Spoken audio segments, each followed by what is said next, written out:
લેખક નાનાભાઈ જેબલિયાની કલમે લખાયેલ વાર્તા ગોવા ભગત સિદ્ધ 84ના બેસણા સમા ગિરનાર પાસે સમાવી ન શકાય એટલી હજારો વર્ષની આવી કથનીઓનો મોટો અંબાર છે.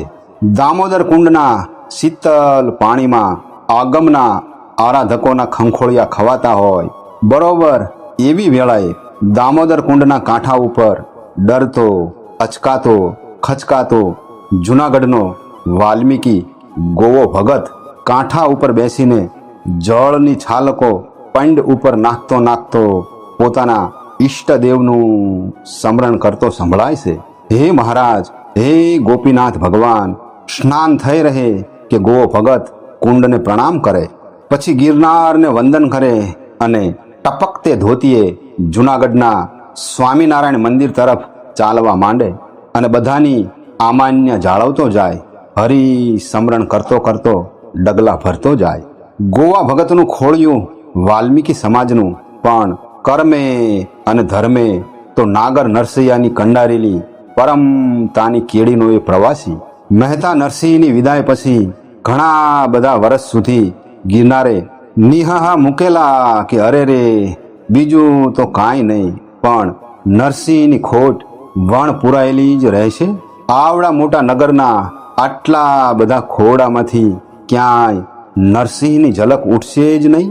ગિરનારની આ આકાંક્ષા તરત તો ન ફળી, પણ 3 સદીઓ વીત્યા પછી એની ગમગીની દૂર થઈ.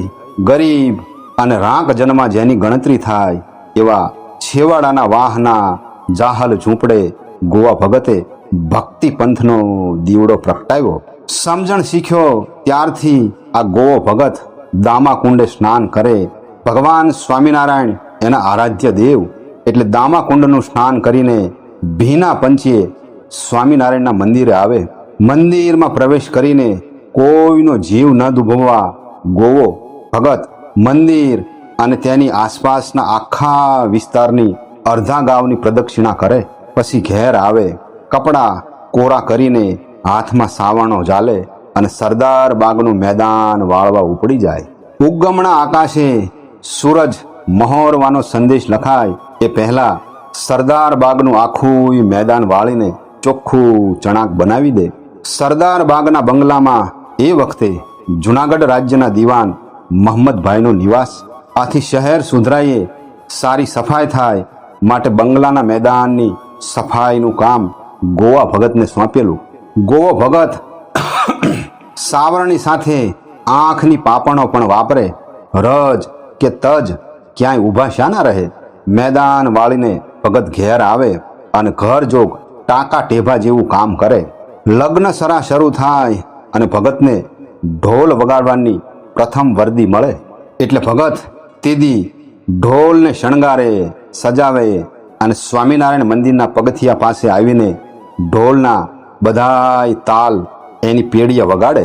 આસપાસના લોકોને ખ્યાલ આવી જાય કે ગોવો ભગત હવે લગ્નમાં ઢોલ વગાડશે. નગરવાસીઓના અંતરે એક આસ્થા પણ બંધાઈ હતી કે ગોવા ભગતનો ઢોલ જેના આંગણે વાગે એના મંગળ અવસર નિર્વિઘ્ને પાર પડે. ભગત પણ સંતોષનો છોડવો, જે કાંઈ દાપું મળે એ હરખેથી લઈ લે અને ઉપર જતા ઘર ધણીને નિરાંત પણ આપે કે મને ઘણું મળ્યું બાપા, સુધરાય પણ મહિને 20 રૂપિયાનો પગાર આપે છે. હા, આનાથી વધારે મારે શું જોઈએ. હર મહિનાની 1લી તારીખે મંદિરના દર્શનાર્થીઓની આંખે કુતૂહલ જોવા મળે. સુધરાયનો ₹20નો આખો પગાર લઈને ગોવો ભગત સૌ પ્રથમ મંદિરે આવે. 2 રૂપિયાની 10 ઢગલી કરે. પછી 1 ઢગલી મંદિરના દર્શનાર્થીઓ સાથે મોકલી આપે. મારો આ 10મો ભાગ ભગવાનને ધરી દેજો બાપા. હા, અને 18 રૂપિયા લઈને ગોવો ભગત ઘરના આંગણે આવે. સરદાર બાગ વાળતા એક દિવસ ગોવા ભગતનો હાવણો ફરતો એકાએક અટકી ગયો. જોયું તો સાવરણાની સળિયુમાં લચકા જેવી ભારે ચીજ અટવાઈ ગઈ હતી. ભગતે સાવરણો ખંખેર્યો અને આછા રણકાર સાથે કોઈ ચીજ ટપ્પ દઈને ધૂળમાં પડી. થાળી જેટલી જગ્યાની ધૂળ ઝગમગી ઉઠી. નીચા નમીને ભગતે જગારા મારતી ચીજ હાથમાં લીધી 10 તોલા વજનની ઘૂઘરીઓ ટાંકેલી સોનાની ઝાંઝરી ગોવા ભગતની તમામ ટેક અને નેકને ભાંગીને ભૂક્કો કરવાના ઈરાદે મર્મભર્યું મરકતી હતી. ગોવા ભગતે વટકવાળે એવું ઝાંઝરી સામે હસી લીધું અને હળવેક રહીને બોલ્યા, મુંજામાં બાઈ ઝાંઝરી, ડગે એ આ ગોવો નહીં, પણ મારી મૂંઝવણ એ વાતની છે કે તને હાથમાં લેવી પડે અને જ્યાંથી આવી છો ત્યાં મૂકવા જવું પડે અને મહમ્મદભાઈ દીવાનને જગાડવા પડે. પ્રભાતનો પહોર છે ને હું આ બધું કઈ રીતે પાર પાડું? અને ઈશ્વરને ટપારવા ગોવા ભગતે આકાશ સામે જોયું. ત્યાં તો બેગમ સાહિબા વહેલા જાગીને ઝરૂખામાં ઊભા ઊભા દાંતણ કરતા હતા. ગોવો ભગત ચૂપચાપ મહેલના પગથિયા તરફ ચાલ્યા અને ઝાંઝરી પગથિયે મૂકી દીધી. પછી હાથ જોડીને ઉપર જોઈ રહ્યા. અરે ગોવા, બેગમ સાહેબે ભગતને ટપાર્યા. તે શું મૂક્યું પગથિયે? બા સાહેબ, આપ આવીને જુઓ અને સંભાળી લ્યો. બેગમ નીચે આવ્યા. પગથિયે જોયું તો પોતાના જ પગની સોનાની ઝાંઝરી બગીચામાં ફરતા ફરતા પંચ ઢીલો થયો હશે તે પગમાંથી નીકળી ગઈ હશે. લ્યા ગોવા, આ તો મારી ઝાંઝરી છે. હા બા, આપની જ હોય, એમાં શંકા ક્યાં છે? હવે આપ સંભાળી લ્યો. સંભાળી લીધી. બેગમ એવું આદર ભર્યું હસ્યા કે આંખો ભીની થઈ આવી. ગોવા, તું લઈ ગયો હોત તો તારું દળદર ફીટી જાત. મને ક્યાં ખબર હતી કે ઝાંઝરી ગોવાને જડી છે? અરે રે બા સાહેબ, ગોવો કરુણા ભર્યું હસ્યો. આપને ખબર ન હોય પણ મારા ભગવાનને બધી ખબર પડે. જડેલી ચીજ લેવાની મારા ધર્મમાં મનાય છે. તારો ધર્મ? કયો ધર્મ ગોવા? તું ધર્મ પાળે છે? કપાળ પરના કોરા કંકુના ચાંદલા પર આંગળી અડાડીને ગોવાએ ગૌરવ ભર્યું સ્મિત કર્યું. સ્વામિનારાયણ ધર્મ બા, હું હરિભગત છું. તારો ધર્મ તે નિભાવ્યો અને દીપાવ્યો ગોવા. આપનો પ્રતાપ બા. તમારા પુણ્યે મારી મતિ ભમી નહીં ને? અને આટલો સંવાદ સાંભળીને જાગેલા દીવાન મહમ્મદભાઈ પણ નીચે આવ્યા. બેગમે બધી વાત કરી.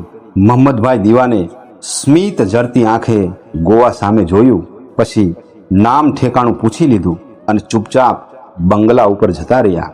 ગોવો ભગત ક્યાં રહે છે? થોડા દિવસો પછી રાજનો સિપાઈ વાહના નાકે આવીને ઊભો રહ્યો. વાહ આખો ભય અને આશંકાથી ફફડી ઉઠ્યો. ભગત હજી ઘેર નથી આવ્યો બાપા. ગોવા ભગતના પત્નીએ લાજનો ઘૂમટો તાણીને કંપતા અવાજે પ્રત્યુત્તર વાળ્યો. કાં તો ક્યાંક ભજન અને કાં તો મંદિર હશે. ભલે આવે ત્યારે દીવાન સાહેબની કચેરીએ એને મોકલજો. દીવાન સાહેબનો હુકમ છે. ભગત ઘેર આવ્યા ત્યારે પત્ની સહિત આખો વાસ કંપતો હતો. ભગત, દીવાન સાહેબનો હુકમ હતો. શું હશે?